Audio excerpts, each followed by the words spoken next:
We first learned about it in 2002. He guided me to the floor and he penetrated me.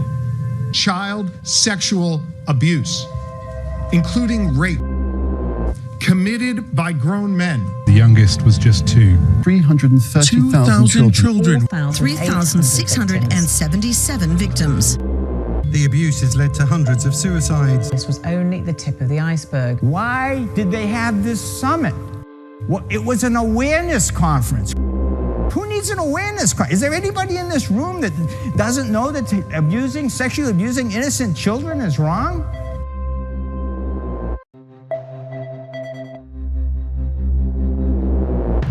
The religion belongs to the parishioners. It doesn't belong to the Catholic Church hierarchy.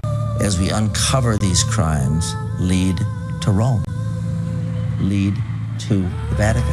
He said, I want you to go back out to that family and I want you to convince them not to file the report.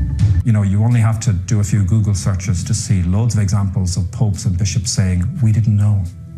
Like the rest of society, we didn't even understand such things were possible. They did, they lied. There was not only widespread sexual abuse, rape of children, but they found that there was a systematic cover-up that went all the way to the Vatican. And how senior church officials covered up their criminal conduct, prioritizing their institution over the safety and welfare of these young boys and girls. It's horrifying to think what these men of God did to these children, and then to have the cover-up that quite literally was very purposeful. It's not only churches, it is schools associated with the archdiocese.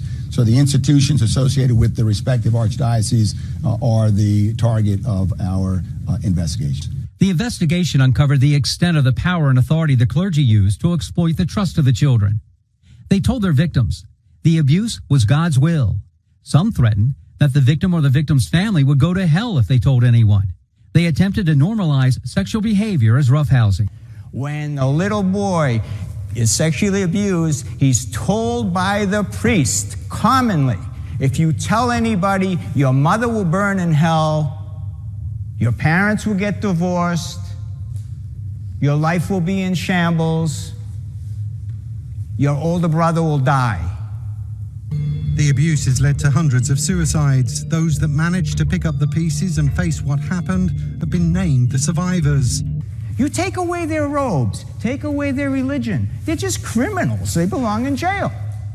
If it was any of us, we'd belong in jail, but they're using the facade of religion.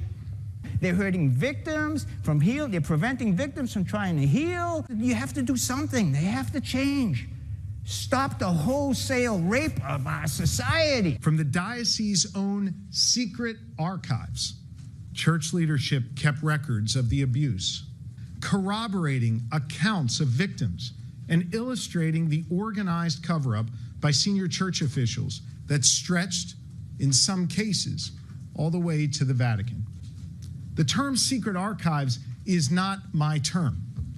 It is how the church officials themselves referred to the troves of documents sitting in filing cabinets just feet from the bishops' desks, which contained both allegations and admissions of the abuse and the cover-up.